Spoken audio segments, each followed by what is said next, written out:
За хүмүүс утааны асуудлаа яаралтай шийдээч гинэ. Тэгэхээр бид бол энэ айл өрхүүдийг нүүлгэн шилжүүлж л энэ утаа шийдэгдэнэ.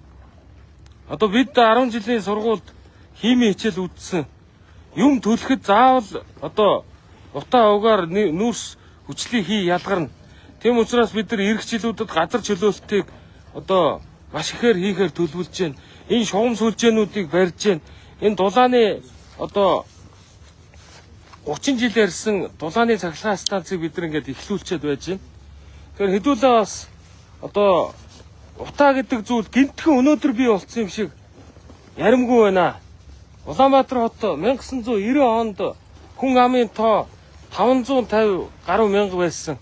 2000 онд бараг 700 мянга хүрсэн. За өнөөдрийн Улаанбаатар хотын хүн амын тоо сая 700 мянга болж байна.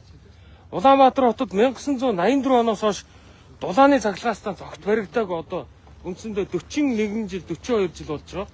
Тэгээ энэ хооронд айл өрхүүдийн тоо асар ихээр нэмэгдсэн. Тэгээ бидний манай багийн гарч ирээд дэвшүүлсэн нэг зорилт бол дахиж гэр хороололд айл өрхүүдэд газар олохгүй байя гэд 0.7 газрыг олголтыг зогсоосон. Харин эсвэргээрээ бид нар газар чөлөөлтүүдийг хийж байгаа.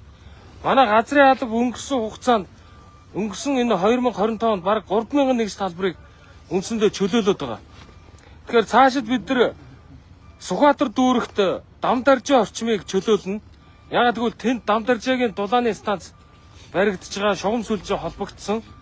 Мөнхбаатар дарга дамдаржаад хэдэн нэгж талбар хэдэн мега чөлөөлөхөр байгаа вэ? 600 орчим нэгж талбарыг эх хичээл бид нар чөлөөлнө. За Чингэлтэй дүүргийн 14 дугаар хороо бидний нэрлэл занснаар 6 буудал 5 буудал орчимд бид бас газар эх хичээл чөлөөлөхөр байгаа тийм үү? За Баянгол дүүрэг дээр гандангийн орчим чөлөөлт хийгдэн мөн Арадад телевизийн орчим газар чөлөөлтийн ажлууд хийгдэн.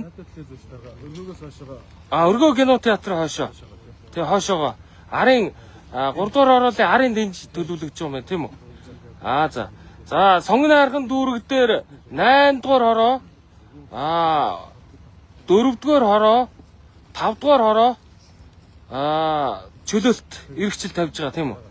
За Баянзүрх дүүрэг дээр бид эрхчлийн газар чөлөөлтөд дэд үтцтэйгээ холбогдсон цайзын орчмыг төлөвлөсөн байгаа. Хаан дүүрэг дээр 34 дугаар сургуулийн орчмыг чөлөөлөе гэдээ ингээд төлөвлөд ажиллаж байгаа.